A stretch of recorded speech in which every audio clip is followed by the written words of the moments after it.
acclame le Seigneur. Assieds-toi dans la présence de Dieu. Alléluia. Alors ce que nous allons voir ce soir, c'est les avantages de se confier en Dieu. Amen. Donc il y a un avantage pour quelqu'un qui se confie en Dieu. Dis à ton frère, confie-toi en Dieu. On va voir d'abord Psaume 22, verset 1 à 6. Verset 1 à 6. L'avantage qu'il y a de se confier en Dieu. Il est dit au chef des chants. Et le titre de ce chant-là, c'est La biche de l'aurore. Il a dit, mon Dieu, pourquoi m'as-tu abandonné? Tu t'éloignes sans me secourir, sans écouter mes plaintes. Mon Dieu, je crie le jour et tu me réponds pas. La nuit, et je n'ai point de repos. Pourtant tu es le Saint. Tu sièges au milieu des louanges d'Israël. En toi se confiaient nos pères. Ils se confiaient et tu les délivrais. Ils criaient à toi et ils étaient sauvés. Ils se confiaient en toi et ils n'étaient point confus. Alors, nous voulons retenir ces phrases, ces mots très importants. Alors, c'est David qui a composé ce cantique-là. Et regardez ce que dit David. Il dit, mon Dieu, pourquoi tu m'as abandonné? David se plaignait d'avoir été abandonné par Dieu. Il disait que Dieu l'a abandonné. Nous savons tous comment David a souffert dans la main de Saül. Du fait que Saül a perdu la communion avec le Saint-Esprit. Et donc Saül marchait maintenant dans la chair. Et il était possédé d'un mauvais esprit. Alors, donc David a tellement souffert de la méchanceté, de la possession démoniaque de Saül. Il était obligé de fuir de lieu en lieu.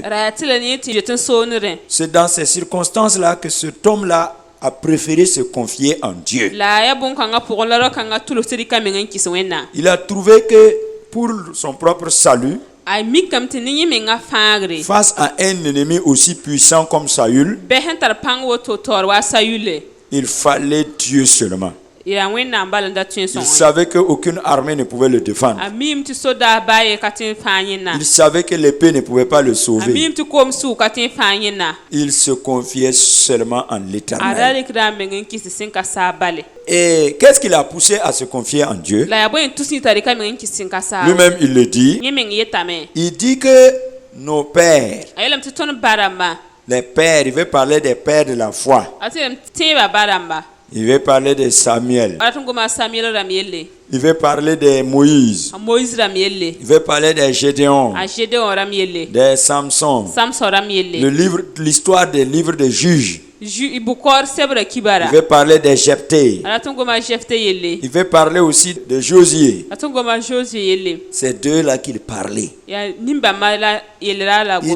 dit que, oh Dieu, j'ai constaté que les gens se confient en toi. Les gens se confiaient en toi. Ils se donnaient totalement à toi. Et tu les délivrais. Certainement, il a lu l'histoire des juges comme toi et moi on lit. Donc, il a vu comment Jephthé a fait confiance en Dieu. Comment Gédéon a fait confiance en Dieu. Comment tous les juges là ont fait confiance en Dieu. Déborah a fait confiance en Dieu. Et comment Dieu les a tous délivrés. Et lui maintenant, il traverse une situation difficile. Donc il s'est dit que lui aussi il va se confier. Lui aussi il va se donner à Dieu pour voir si Dieu va le délivrer ou pas. Mais il a constaté une chose, malgré ses prières. Tu vois, vous voyez, non, il dit que tous les jours il prie. Le soir il prie. La situation semble ne pas changer. Vous voyez, frère, quand tu te confies en Dieu, là, parfois c'est comme si rien ne change. C'est comme si rien n'avance. Donc il priait pour que vraiment l'histoire, son problème avec Saül n'a qu'à se résoudre dans la même année. Il déprimait jusqu'à dire que Dieu l'a abandonné. Et il dit que Dieu c'est loin de lui sans le secourir. Parce qu'il prie pour que son problème avec Saül se résout et ça ne trouve pas de solution. Et au contraire même, ça ne fait qu'à aller de pire en pire. Ça s'aggrave de jour en jour. Il dit, ah, pourtant Seigneur, j'ai remarqué que mes ancêtres dans la foi, ils se confiaient en toi et ils n'étaient pas confus. Il dit au verset 7, mais moi je suis comme un ver et non un homme, l'opprobre des hommes et le mépris du peuple. Voilà. Tous ceux qui me voient se moquent de moi. Ils ouvrent la bouche, secouent la tête. Recommande-toi à l'Éternel. L'Éternel le sauvera. Il le délivrera plus qu'il l'aime. Ça c'est les moqueries des gens. Les gens étaient en train de se moquer de David. Tu n'as pas dit que tu te confies en l'Éternel. Continue de te confier. On verra s'il va te délivrer. Puisque Dieu t'aime, non? On va voir ça. Vous voyez, frères et sœurs, qui a déjà vécu cela dans sa vie? Les moqueries des gens qui disent que tu es là, Jésus, Jésus, Jésus. On verra si Jésus va te sauver. Qui? Amen. Moi en tout cas j'ai vécu ça aussi. Vous voyez, si tu as vécu ça, donc tu es un vrai enfant de Dieu. Donc David dit, ah c'est vrai, les gens se moquent de moi, ma situation ne change pas, je suis en train de courir à gauche à droite. Il dit, moi je suis un ver. Vous voyez, il ne s'appuyait pas sur l'onction pour faire de l'orgueil avec l'onction. Malgré l'onction, il est resté homme. Il dit que lui, il est un ver. C'est l'onction qui est quelque chose. Mais lui, il n'est qu'un homme. C'est ce qu'il faut que vous compreniez.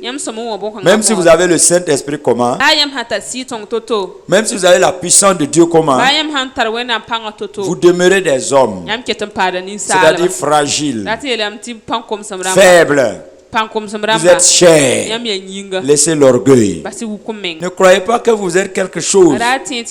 C'est le Saint-Esprit qui est quelque chose. C'est la puissance de Dieu qui est quelque chose. Donc il dit, Dieu, je ne suis qu'un ver.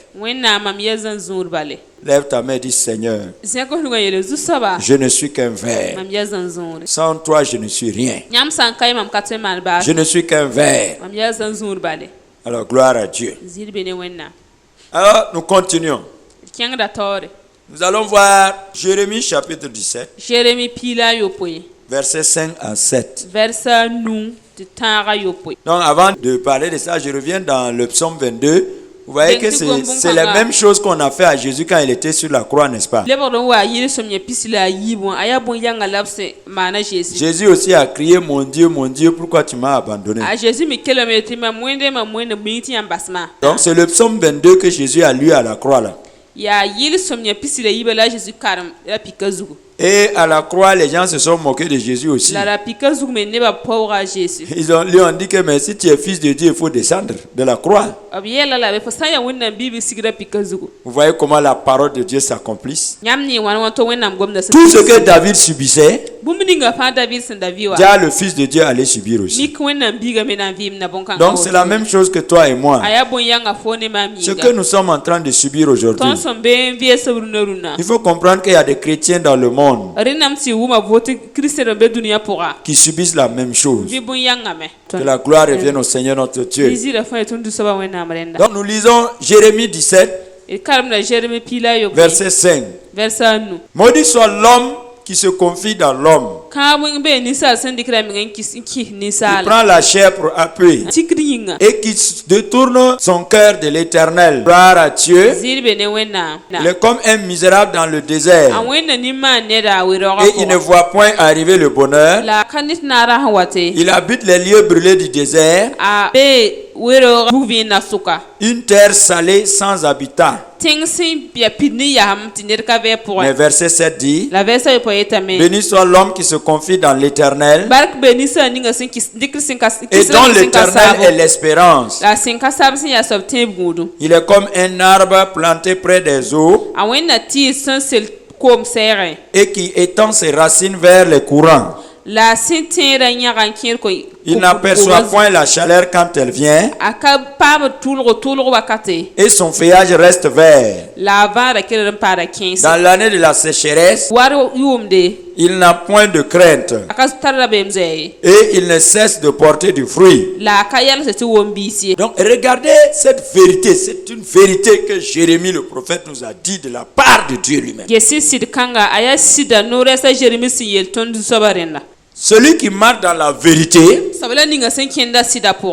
il va bien terminer. Alors, que nous dit le train de la vérité? Il y a une malédiction. Je vous dis la vérité. Il y a une malédiction qui suit toute personne qui se confie dans l'homme.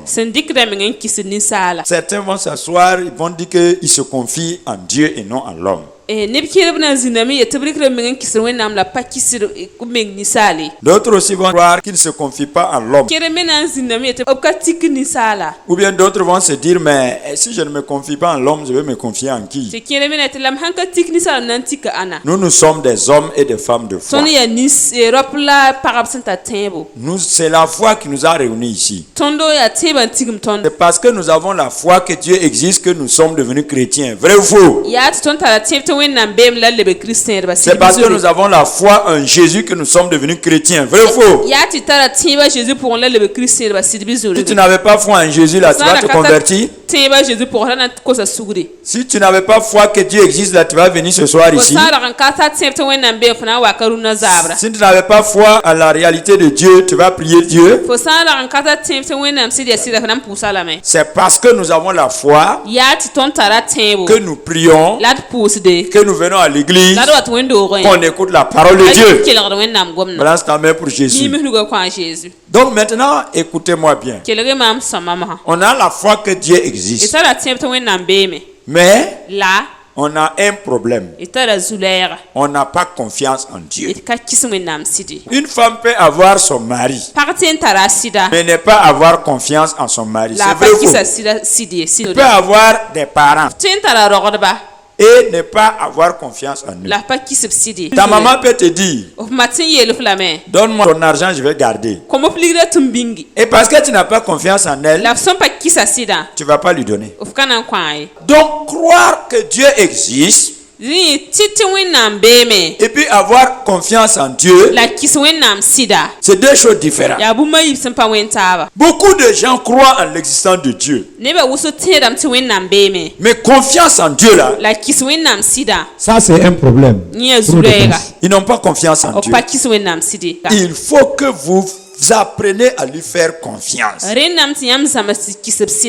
Jérémie dit que quand on fait confiance en l'homme, on est maudit.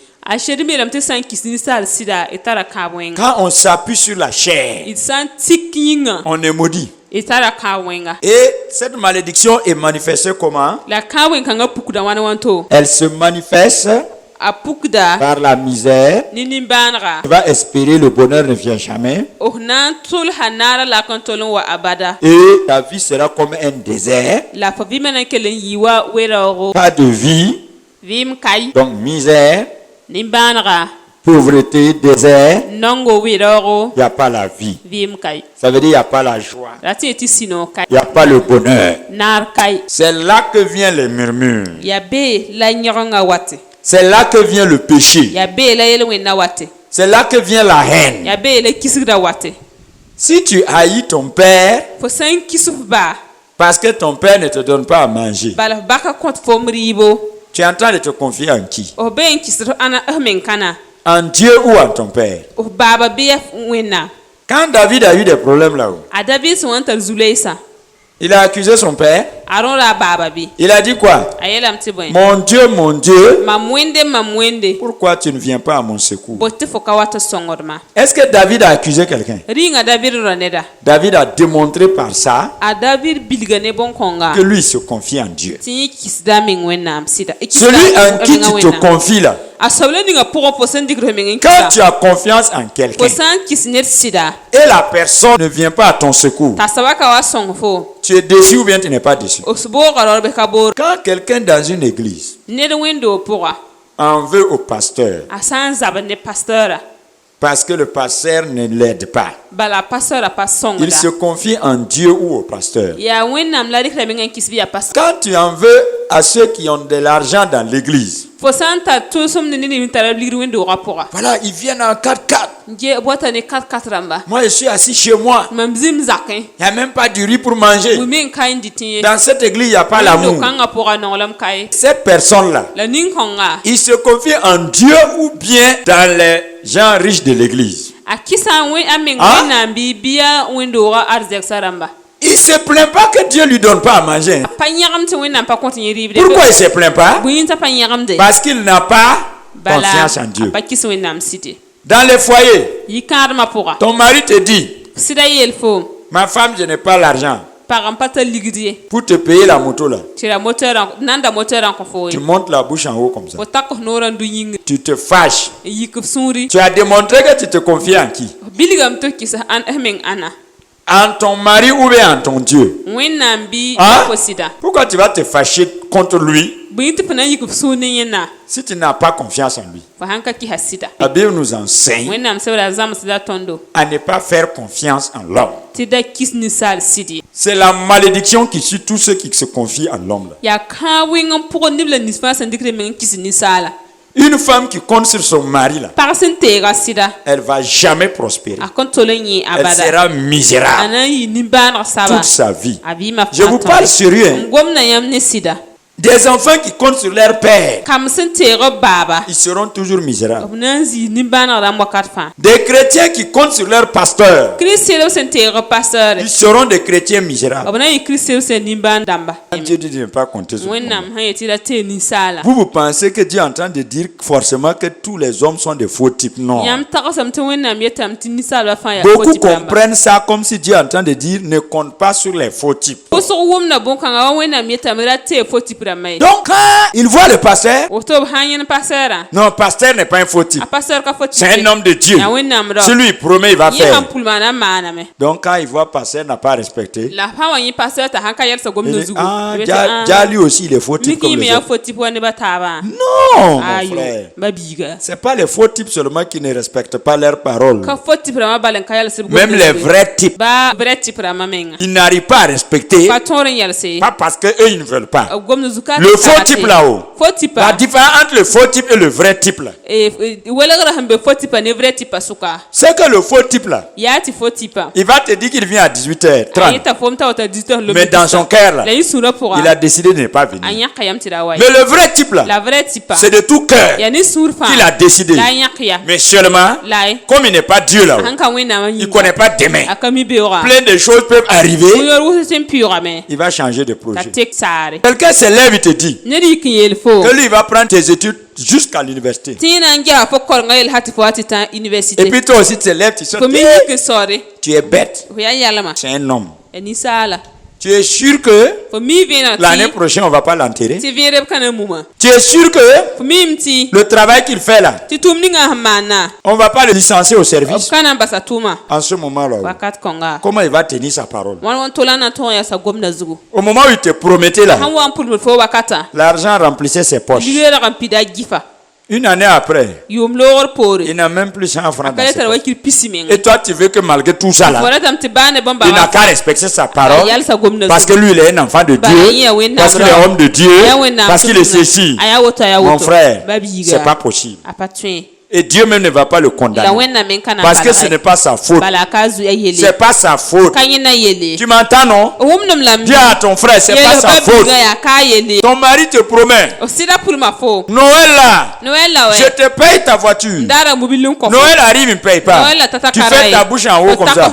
Il est Dieu, non? Est-ce que lui savait qu'à Noël, sa maman sera hospitalisée? Est-ce qu'il savait qu'à Noël, les impôts vont venir? Est-ce qu'il savait qu'à Noël, lui-même va tomber malade? Est-ce qu'il savait que le coronavirus va venir? Pourquoi quand un homme te promet, tu danses? Pourquoi? C'est quand tu as reçu que tu dois danser. Tu n'as pas reçu. Non, je te promets. Si tu gagnes ton BPC là, je te paye moto. BPC est là maintenant. Il n'y a pas moto. Donc voilà pourquoi. Quand un homme te fait une promesse, il faut savoir que c'est un homme. C'est de tout cœur il a fait. Il faut rentrer en prière. La Bible dit, ceux qui comptent sur les hommes là, ils ne verront jamais le bonheur. Si toi tu comptes sur un homme pour payer ton loyer, mon frère, ma soeur, tu vas te retrouver avec tes bagages dans la rue. Quand vous comptez sur l'homme, vous allez ramasser la honte. Quand est-ce allez-vous arrêter de compter sur l'homme? Même s'il veut t'aider, même s'il est bon, il est honnête, comment? N'oublie pas que c'est un homme. Des problèmes peuvent arriver et puis il va changer d'avis. Il peut te dire, c'est moi j'avais dit je vais t'aider. Mais toi-même tu vois mes problèmes maintenant. Je ne peux plus t'aider. Et tu ne peux pas le maudire aussi. Si tu le maudis même là, ça se retourne contre toi. Parce qu'il est homme, il n'est pas Dieu. Il n'est pas Dieu. Au contraire, il faut prier pour ceux qui te font des bonnes promesses. Il faut dire Seigneur, il a la bonne volonté. Mais le pouvoir c'est toi qui en as. Seigneur, si c'est ta volonté que cette personne m'aide, donne-lui la force. Si c'est pas ta volonté, gloire à toi. Mais toi, Seigneur, c'est sur toi je compte. Pas sur le pasteur. Pas sur mon patron. Pas sur mes frères. Pas sur mon père. Pas sur mon mari. Pour les femmes, arrêtez de compter sur vos maris. Arrêtez. C'est un péché. Pourquoi tu vas compter sur ton mari pour payer le condiment? Si tu lui demandes, si tu n'en as pas, et tu sais qu'il ne t'a pas menti, tu dois plutôt l'encourager. Tu dois dire, mon mari, assieds-toi ici. Je connais quelqu'un. Lui, il en a toujours. Il s'appelle Jésus. Il s'appelle Jésus. On va prier Jésus. Tu vas voir, il y aura les condiments. Mais nos femmes là, vous venez à l'église, le message rentre ici, ça sort là-bas, après on va venir. Pasteur, ton mari là, il n'a jamais donné 0. C'est lui ton Dieu, non? C'est Dieu seul qui mérite qu'on lui fasse confiance. C'est Dieu seul. Ce qu'on appelle confiance là. On doit donner à Dieu. Pas un être humain. Pas parce qu'il est fautif. Pas parce qu'il ne veut pas. Il est homme. Dieu nous a montré avec Adam et Ève. Il les a confiés de garder le jardin. Ils ont pu garder. Ils ont pu garder. Hein? Ça suffit. Un homme ne peut pas. Il veut. Il peut vouloir dans son cœur t'aider, mais il est homme. Il ne peut pas. Si Dieu ne lui donne pas la force, il ne peut pas. Beaucoup de situations peuvent arriver. Maladie peut arriver. Possession démoniaque. Attaque peut arriver. Beaucoup de choses. Arrêtez. Vous êtes des chrétiens, des hommes de foi. Arrêtez de compter sur les hommes. Arrêtez de compter sur l'église. Arrêtez.